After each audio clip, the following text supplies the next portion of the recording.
The patch notes are out for the Update 51 playtest server in the Elder Scrolls Online. In this guide, learn the highlights of the U51 PTS patch notes for ESO and what they mean for the future of the game. Hey everyone, it's Spopes. After considerable delays, the playtest cycle for U51 and ESO has finally begun. We already knew a lot of this was coming, and I've covered a lot of it in other videos already. When that's the case, I will link the video above and in the description, but there are some fascinating new insights from these patch notes that I want to make sure to share with you all. Before we get into it, please take a moment to like, hype, and subscribe. So starting from the top, this PTS will mainly cover the new rumors system in the game, the upcoming High Seas of Tamriel event, player experience improvements, new achievements and dyes, and new houses and furnishings. Plus, we'll learn more about the Nowhere Vault and solo dungeons, in addition to major changes to Battlegrounds that go above and beyond the previously announced reincorporation of 3-team Battlegrounds matches. Something very interesting that I believe we're learning for the first time now is there will be a VFX intensity adjuster starting in Update 51, which we'll learn more about below. And I personally cannot wait to bring that stupid Electro Pony down a notch. You know, the one that fills the whole screen with that purple fog whenever it gets summoned? That thing needs a nerf, and this new feature will definitely do that. Now, for the sake of brevity, I'm not going to cover every single thing in the patch notes in this video, just the highlights. And if you do want to view the full patch notes, there is a link in the video description. Also, if any of the following items do not interest you, take a look in the timestamps and skip ahead to the sections you want to see. So we already know about rumors. These are basically mystery quests that vary in difficulty, but involve uncovering secret plots, finding lost items, etc. The community is basically going to be on their own with these to figure them out, though of course me and other content creators will be there to help you cheese them once all the secrets are uncovered. But one thing we are learning for the first time here is that rumors will have their own section in the quest journal. You'll be able to toggle between normal quests and rumors. As we've learned before, the 3 difficulty or complexity tiers of rumors are whispers, plots, and conspiracies. And all you're going to see in the journal is where to start the rumor. From there, you're on your own. We've also learned a bit more about the upcoming High Seas of Tamriel event, mainly the names of the 2 quests involved. Raising the Riotous Redress is the intro quest, and then Bounty of the Abetian Sea is the repeatable daily quest. Now, I know I speak for a lot of the community and expecting there's going to be a lot more to this than there is, so I'm honestly not very hyped for High Seas of Tamriel. It seems pretty minimal and low effort, but we do now know what the quests are going to be called. We've also already heard about all these player experience improvements before. I have a video covering all this information that I'm linking above. But just briefly, these are the player experience improvements you should expect to see in Update 51. First, you're going to be able to pin achievements in your UI. So no more hunting them down to check your progress. You'll be able to see directly in the UI how much you progressed through a particular achievement. In preparation for Scrying becoming free later on in the U51 cycle, there have also been some improvements to Antiquities. Basically, Scrying and Excavation will level faster, it'll be easier to use the Antiquarian's Eye, and the cooldown will go down faster, making it possible to use it more often. And drop rates for Antiquity leads have been improved. Plus, in U51, HUD or HUD customization is coming to PC. This feature was also teased previously during a dev stream, but basically PC users will be able to rearrange the elements of their heads-up displays for increased enjoyment and accessibility. And then also the work that was begun on hybridization back in U35 is now finally going to be completed in Update 51. I do have a dedicated video covering this subject that I'm linking above and in the description. But essentially, sorcery and prophecy buffs are being removed, a new debuff called Vexation is being added, and there have been significant changes to the alchemy system, including new reagents. But again, check out the full video I have on this subject for more details. Before we move on though, I do want to mention the salient point, which is that classes that previously gave prophecy and sorcery have been changed in this new update. For instance, the sorcerer's passive exploitation now provides offensive penetration, and the Templar's Illuminate, very controversially, now provides a unique armor buff instead of minor sorcery. From what I understand, the community is generally taking this as a major nerf to Templar, but let us know your thoughts on this change in the comments.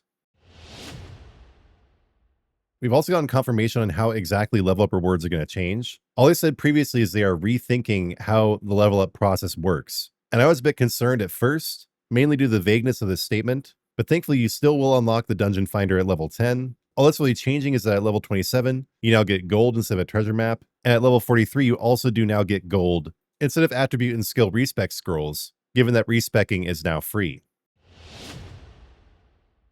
We are learning for the first time in these PTS patch notes about new titles and dyes that are coming in U51.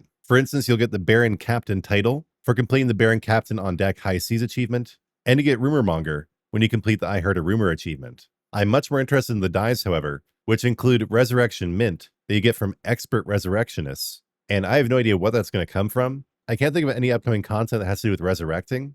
Maybe this is going to have to do with resurrecting teammates in battle. I have no idea. This one is much easier to understand, though. Early Indigo, URLI, is coming from the Legend of the Nowhere Vault achievement, which will probably involve completing a lot of different objectives in the Nowhere Vaults. Plus, you will get some new trophies for completing solo dungeons, and some new mounts will be available, including the Ancient Dureni Quasigriff from the Nowhere Vaults, and the Suncleft Grotto Ornog from High Seas of Tamriel. There will also be new monster masks from solo dungeons, and there will be a new outfit style for Witches Festival called Zekleg. We're also getting 3 new earnable skill styles, including Cyan Blue Evasion, Cyan Blue Summon Shade, and as we saw in the leaks months ago, I'm very excited for this confirmation. We are getting a red version of Werewolf form. It does not explain where we get this from yet, just gives the name of the achievement but not what it entails. But yes, there is a new version of Werewolf form coming in U51.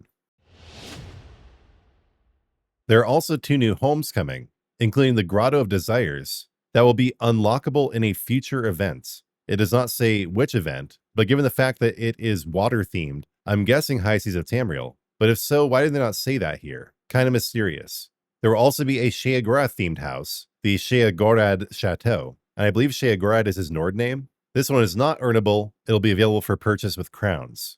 There are also quite a few new furnishings coming, including 27 from Glenumbra Thieves Guild Daily Coffers, and from chests you find in the Nowhere Vaults. There will be 7 new Master Writ furnishings, and 1 new structural furnishing from Vardenfell Treasure Map chests, and from Nowhere Vault chests. Plus, Lozatusk, who I believe is in Cold Harbor, will have 3 new achievement furnishings, plus 2 new unspecified furnishings from chests in the Nowhere Vaults. Speaking of the Nowhere Vault, you'll be able to explore it in the PTS during week 2 of the PTS cycle. We already know basically what this content will entail, however. The solo dungeons March of Sacrifices and Moonhunter Keep will be available to test during week 3 of the PTS. That's it for the new content and items. Now we'll cover bug fixes and changes, though again, these are just the highlights. There's plenty I'm going to skip over. Go to the full patch notes for all the details. Mainly, there have been some major changes to how sneaking and invisibility work, essentially removing stealth or invisibility when you use most abilities. Something I find really interesting is Update 51 will expand the Slayer and Aegis buffs to work outside of dungeons, trials, and arenas. This was done to make sure they work in solo dungeons, but this opens up a huge number of sets that were previously not usable in overland activities, like delves and public dungeons, making sets that provide Slayer and Aegis more desirable and much more useful.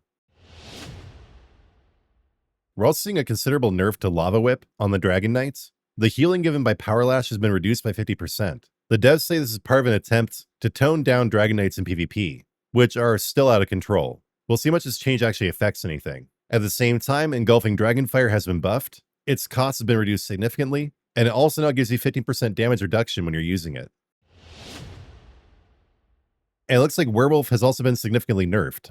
It appears you'll actually have to focus on sustain as a werewolf now. So for instance, Pounce now has triple the cost, which is absolutely nuts. Hircine's bounty walls that cost more to use. The cost of Roar has basically tripled. The cost of Gnash has more than doubled. Same goes for Rending Claws. So yeah, the damage that werewolves do has not been reduced, but the resource cost to do that damage has been greatly increased. It'll be interesting to see how this affects my PvP werewolf when the patch becomes live. Alright, now here is probably the most important part for me. 3-team battlegrounds are back permanently, but with a catch. 2-sided and 3-sided battlegrounds have been combined into one queue called Big Team Battles. And we're going to touch on that more in a second, but also very importantly, team size have been increased to 6v6v6 and 9v9. So that means in both modes you'll have 18 players in a battlegrounds match. I can only imagine that queues will take even longer now. And I don't know, I'm probably overreacting, but I really don't like this part. You can't choose to do 3-sided battlegrounds specifically. The two have just been lumped into one queue. So you queue up for this new big team battles. You might get a 2-sided match. You might get a 3-sided match. There's no way to control it.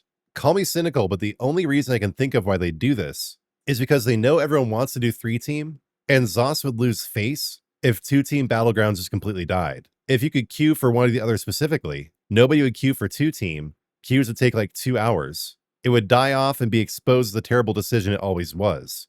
So while I'm excited that 3-sided battlegrounds are coming back, this is a bit of a poison pill. But on top of that, there are going to be new medals and battlegrounds for applying damage shields or buffs and debuffs. Scoreboards are going to have 3 new fields: damage dealt, healing done, and objectives contributed toward. And that's about it. So definitely let us know in the comments what you think about 3-team and 2-team being combined to 1 queue. If you think the reasoning for it is what I just discussed. But yeah, I was really stoked for 3-team Battlegrounds coming back. And this is definitely taking some of the wind out of my sails. And now onto the combat quality of life section. There's now an option to only show 1 damage shield at a time to keep your visuals from getting cluttered. But much more importantly than that, we now have control over the intensity of VFX in the game. And there are 3 separate categories: VFX on yourself, VFX on other people, and VFX on enemies. I know for a fact I'm just going to slide this one all the way down so nobody's pets blow up my screen. There are going to be 3 different intensity options: low, which reduces VFX by 60%, and minimal, which reduces it by 90%. And it does clarify here that non-combat pets will be affected by this, but not combat pets. So those bright red Twilight Matriarchs, which I definitely don't use on every character or anything, will still be a problem. So that's a big win. Let's check out the developer comments. The goal here was to improve visual clarity in combat, reduce visual strain, and offer a reduced intensity visual experience. So that's great. Then we just have a bunch of bug fixes. Let's see if there's anything really that relevant. Oh yeah, they did fix the issue with Lady Arabelle's favors, where you just couldn't complete it. And apparently you can now get Battle Reeve Urselma's colon. We didn't need to know about that. More bug fixes. And yeah, that's really it for the highlights. So in the comments, let us know what you think about all this. I do really like that 3-team Battlegrounds are coming back, but I do not like they're being lumped in with 2-team Battlegrounds. Even though I understand their unstated reason for doing this, it just seems like a tragic mistake, ruining the hype for a really hype-worthy change. Also, let us know what you think about the Dragonknight and Werewolf nerfs. If it's enough, whether they're still going to dominate in PvP. Also, addressing the elephant in the room, let us know if you think this even matters anymore. Do these changes to ESO really matter in the state the game is in? Now, I know a lot of you rely on me for this information and commentary, so I want to make sure to get it out there. But out of everything I covered, the only thing that really matters to me, honestly, is 3-team Battlegrounds. And the nerfs to DK and Werewolf do matter there, of course. And I am to some degree interested in the Nowhere Vaults, but I have no hype left in me for the High Seas of Tamriel. It just honestly looks cookie cutter and boring. And I think many of you will agree with me that we need more from ESO than just this. It is a pretty ambitious update, but of course glaringly absent is the promised Warden rework. There's no weapon rework either. Just a lot of bug fixes and balancing, a bare minimum of new content, and very little the community has really been clamoring for all these years.